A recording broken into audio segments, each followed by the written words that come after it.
Этот участок на улице Барнаульская в заводском районе Саратова соединяет проспект Энтузиастов и 5-й Динамовский проезд. Всего-то неполных 400 метров. Но когда в выходные, базарные дни у рынка собираются сотни машин и тысячи продавцов-покупателей, только он способен разгрузить движение.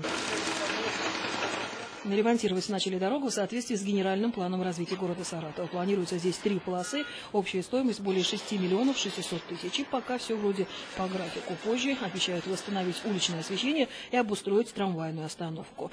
Жителям Новоастраханской улицы, в частности вот этого многоквартирного огромного дома, тоже обещали и асфальтировать двор. А теперь претензий масса. Хорошо, хоть разобрались, объект еще не сдан, можно все поправить. И уничтожить мусорную свалку. Но одни говорят, что никогда не видели, чтобы мусор отсюда вывозили, а другие припоминают, что было 2 года назад. Второй год, может и 2. 2 года назад убирали, что ли, когда? Вот они весной в прошлом году. Периодически убирают. Да не убирают ни разу. Ну когда убирают? Я уже все с телефона обзвонил. Тут крысы бегают.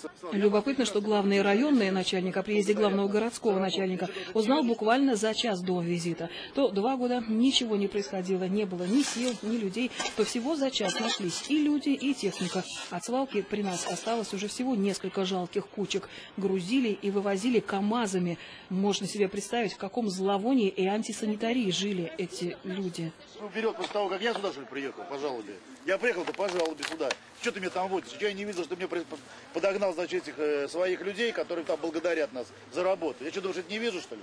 Барнаульская, Тульская, Азина, проспект Энтузиастов, Новоастраханская – все адреса из жалоб горожан. Глава города объяснил, что ездить везде собирается лично целый месяц. Уверял, что реагирует через 2-3 дня после обращения. Пытаемся сразу быстро на месте решить. По всем обращениям так? Ну, вы представляете, сколько вам сейчас напишут? Ну, вот в течение месяца вот езжу практически каждый день. В течение месяца, да. Пока в Москву не уедете? До 11 часов вечера работаем. Ну, на самом деле, конечно, должна заниматься исполнительная власть и совместно с депутатским корпусом. Но, к сожалению, не все получается так вот, как должно быть в идеале. Ведь давайте разберемся. Уровень бюджетной обеспеченности по статье благоустройства сформировано на 40% от нормативной потребности. Поэтому есть вот такие вот локальные трудные точки. Пока губернатор у нас исполняет Шипатов, я думаю, с бюджетом город Саратов так и будет продолжаться. Сколько Ипатов будет работать, столько Саратов будет грязным? Я думаю, да.